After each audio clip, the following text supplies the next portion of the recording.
Hello, everyone. Welcome to my channel. For those of you who are new here, and today I want to talk about something kind of important. Um, I have been learning Korean for 1 year.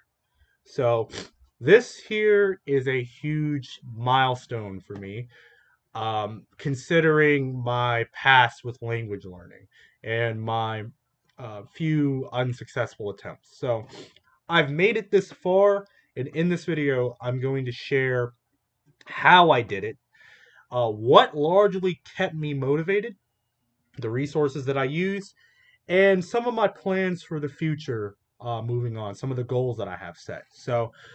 We'll just jump straight into that right now. I don't have a script prepared or anything. I'm just going to share my thoughts right here.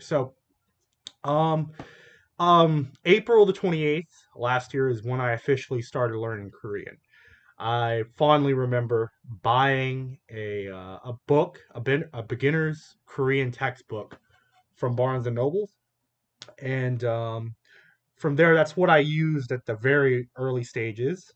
I learned the Hangul, so and I made flashcards out of them, but I didn't really continue with that book for much longer than like a few days because I hate textbooks, to be quite honest. So I then migrated over to Quizlet, and throughout the entire month of May last year was um was me mostly learning like fundamental vocabulary and grammar patterns. So I made cards out of those on Quizlet, and that was basically all of May, just building that foundation.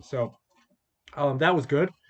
And when June rolled around, that's when I discovered Steve Kaufman. In this year-long language learning journey, he's been a very pivotal figure for me. So I got recommended one of his videos on my YouTube feed, and I believe the video was like, if you want to learn a new language, don't obsess over grammar. I think that was the video. So I watched that, and from there I just kind of binge watched all his videos. So many to count. And that really, I guess, set the stage for my general mindset towards language learning up until this point. Steve Kaufman, for those of you who know him, he emphasizes reading and listening, getting massive amounts of input when learning a new language. So I adhered to that philosophy from mid June up until now. But in May, I was largely trying to master the conjugations, master the grammar, and it was leading to a little bit of frustration. But he changed my mindset on that. So shortly after, I started using Link, and this is a notable mention right here. I'm not affiliated with Link in any way, but I think it is a extremely uh, useful resource for learning Korean. Um, Many other people can attest to the same thing for Korean and other languages as well. It's just very, very useful for me. So for the longest time, I've had trouble with maintaining habits, building new habits, right?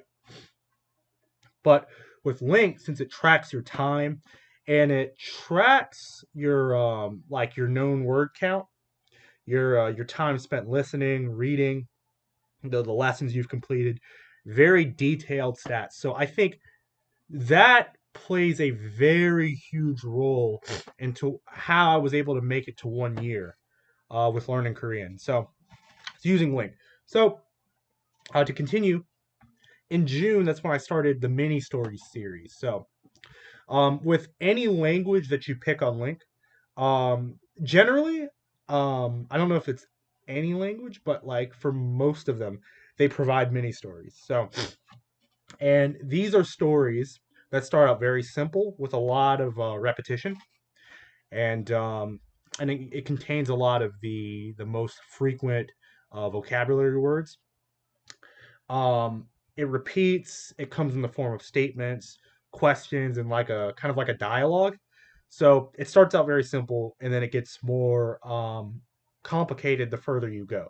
So by the time you complete the 60 or so mini stories for Korean, you would already get a sense of how the language works. So that definitely helped me, and I was able to acquire some grammar patterns just by seeing them, right? Because some of them are very very obvious. So that helped me really learn things in context, and it helped me further build a core vocabulary. So when I finished the mini stories, and it was around like mid to late August, I would say. That's when I started doing comprehensible input. So through Link, I was able to find some podcasts made for Korean beginners. So one notable creator here that's worthy of a mention is Choi Susu's podcast. So she has a beginner series and an intermediate series. So I utilize the beginner series, right? So like the mini stories, there's a lot of repetition. There's a lot of recurring vocabulary, and you get a better sense of the grammar patterns as well through those podcasts. So I read and listened to Trey Sousa's podcast like several times um, over the course of a few months. So that really helped me. It was and this kind of goes back to what Steve Kaufman talks about, getting massive amounts of input and comprehensible input. So um, that fell in line with that as well, and it helped me a lot. So um, and I still use comprehensible input to this day. That's largely what I've been working with since that time. But I'll get to that a little bit later. So at this point, I would say around the 4 to 5 month mark of my Korean learning journey, I started using italki tutors, right? So italki is very famous in the language learning space. It's highly recommended for good reason. So for me, I uh, I literally like picked one of the first tutors that popped up for me. You know, whenever you do the little italki questionnaire, it was like I picked a teacher immediately, and he was good. So I stuck with him for a few months, and so I wanted to really practice my speaking since I built a core vocabulary and a feel for the grammar. So I wanted to put that to use, right? But yeah, it was kind of difficult. Um, Not very surprising. I mean, 4 to 5 months learning Korean is not a long time in the grand scheme of things. But my teacher was very nice. He was very accommodating, and although my goal was to kind of practice conversation, it really turned into like traditional lessons, so to speak. So the lessons were somewhat entertaining. He did them all in Korean, or mostly in Korean. So I was getting a lot of input from there as well. So I worked with him for several months, and I learned a lot of things from him, especially with pronunciation, because before that I was pronouncing certain things very, very weirdly. So he uh, corrected my course there. But so a little shortly after I was doing the italki lessons for conversation practice, I tried HelloTalk. So HelloTalk, this platform right here is very, very important for my language learning journey. So um, I've read up a little bit about it prior to making an account, and I knew of some of the pros and cons of using the app. So, but I wanted to give it a try anyways. So through HelloTalk, I was able to meet some very, very cool people on there. You know, generally people are friendly, and I've had great interactions. And you know, obviously some people come and go. You know, and I've but to the point, I've made some good friends on there. Now, in terms of language gains, if I'm being honest, it didn't really benefit me that much in terms of making progress in the language. So, um, uh, from what I've read before, a lot of people say that you shouldn't do language exchange as a beginner. And at that time, I was kind of, excuse me, I was a bit taken back by that idea. I didn't really like the idea that much. But now I've come to really appreciate it because, from my experience, when you try to talk to people in, let's just say, not so good Korean, you talk to Korean people, they'll just switch to English a lot of times. And you don't get any language practice. If they don't switch to English, then it's like the conversation can be a little uncomfortable because I would say things, right? And then they would say things to me in return, and I would either just partially understand it or not understand anything at all. So didn't really help that much, although I've had very good conversations with people. So, but from from October, let's just say, like beginning of October to I would say February this year, February, I was using Hello Talk very, very frequently. And now, what I just said previously, that largely factors into my motivation with how I was able to maintain 1 year of learning Korean. So for me, um, I really like the idea of making Korean friends, and I did. I've made some good Korean friends through Hello Talk, and I'll actually be seeing one of them basically in a few weeks when I go to Korea. I'll talk a little bit more about that here shortly. But yeah, making friends I think really helps with the motivation. And to go on a little bit more about motivation, it's also I think the link streak system is very, very good. So kind of like Duolingo, it tracks your stats to detail. So your study hours, listening hours, words of reading, hours speaking, all that jazz. Very, very detailed. So um, you see tangible progress. Because what causes a lot of people to quit is not seeing progress. Because when a lot of people say when you hit like a certain level in language learning, like the intermediate level, progress really starts to slow down. So, but with Link at least, you have something there to measure your progress. You see it, and it's to great detail.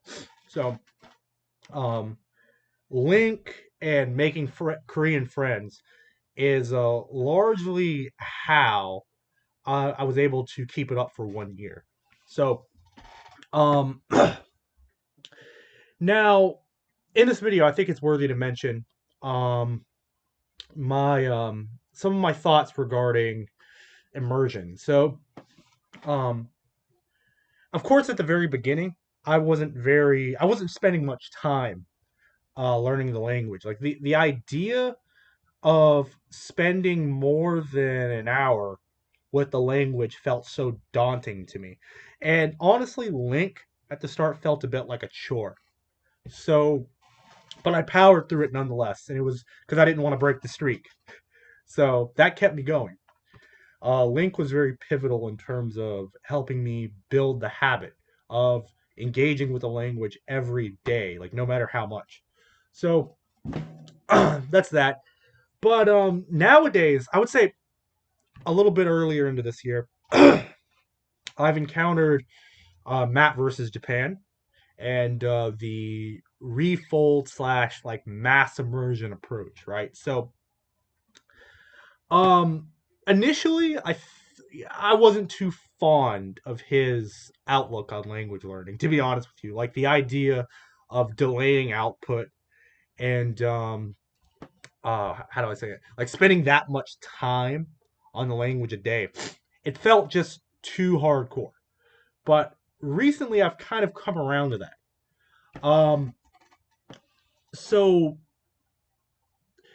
at first, because for me, like part of what makes learning Korean so fun is speaking to people, talking.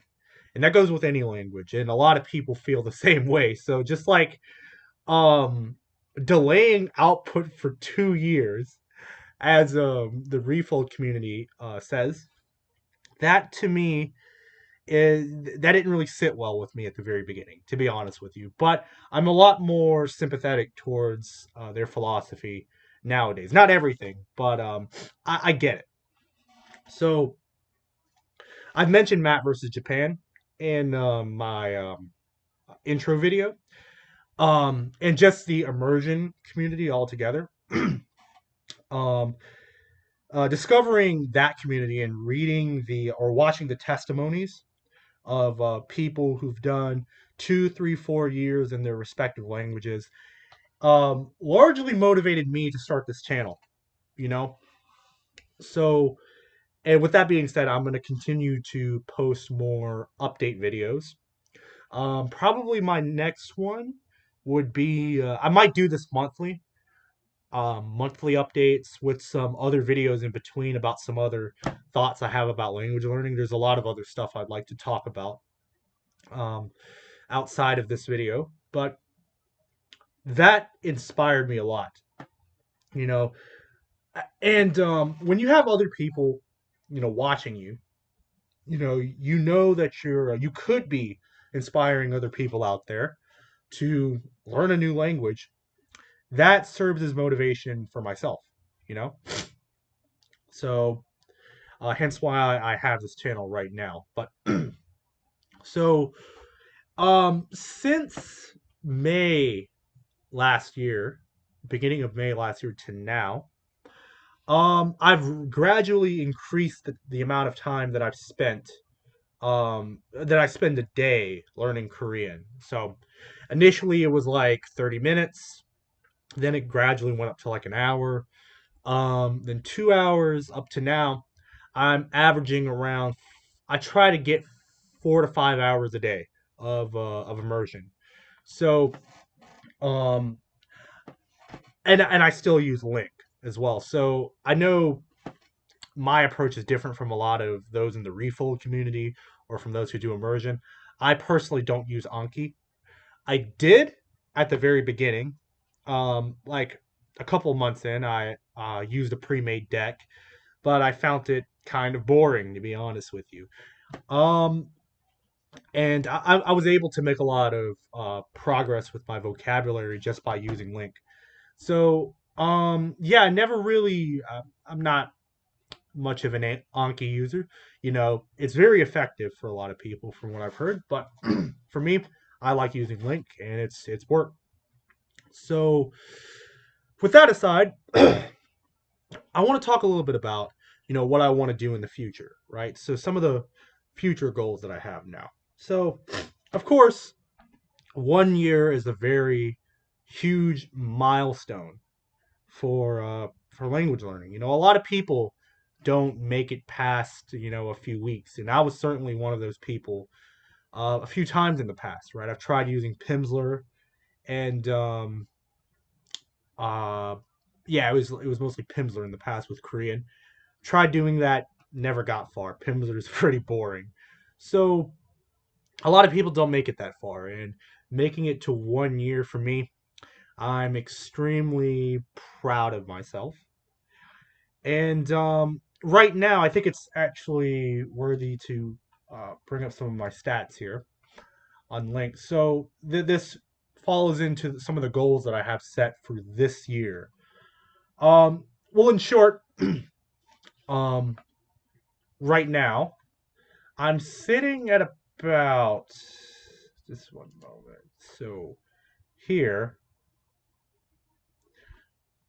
if we go to all-time activity, um, I'm sitting at about okay, so 602 study hours, right? So, of course, that doesn't really encapsulate all my study time from May last year because I started using Link in June and mid June. So, it also doesn't track italki lessons and other videos and other like forms of content I've consumed outside of Link. So, but yeah, I'm at 600 hours, basically 602 hours of study for Korean right now, all time. Um, but what I want to do this year is I want to get to 1,500 hours of total study hours by the end of this year.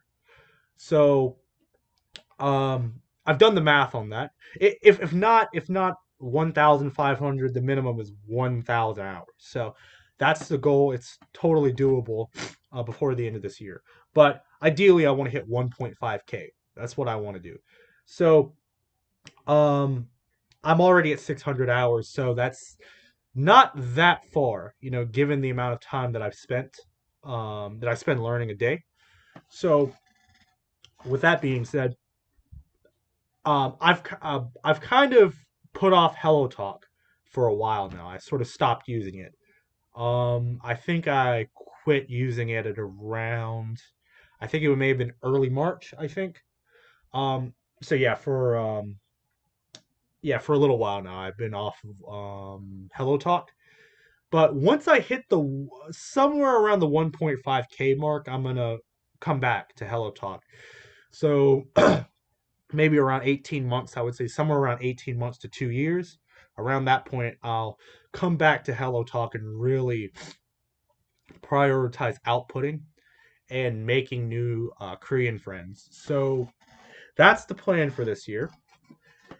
And yeah, it's really just building up comprehension. That's what it is. Because it, language exchange is not really useful, in my opinion, if you don't have a really good foundation in the language, for me at least, it's like I could barely understand what a lot of people were saying.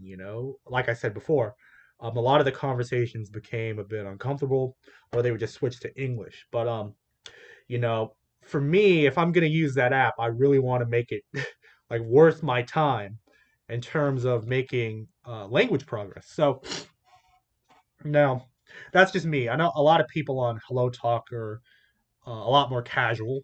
A lot of people are on there just to make friends and to date. But for me, I want to use it for strictly language learning purposes, and to make some friends along the way as well. But that's the goal right now, is to really build up the comprehension, get to that 1.5k hours, and make it to 2 years. Um, and I think another thing I want to mention here is that I'll be going to Korea um, next month, basically. So in less than a month, I will be going to Korea, and I'll be meeting with one of my friends that I met through Hello Talk. So I think I mentioned that already, but that's going to be amazing. I think that I'm going to vlog that and just share my experience, to the world, those that view this channel.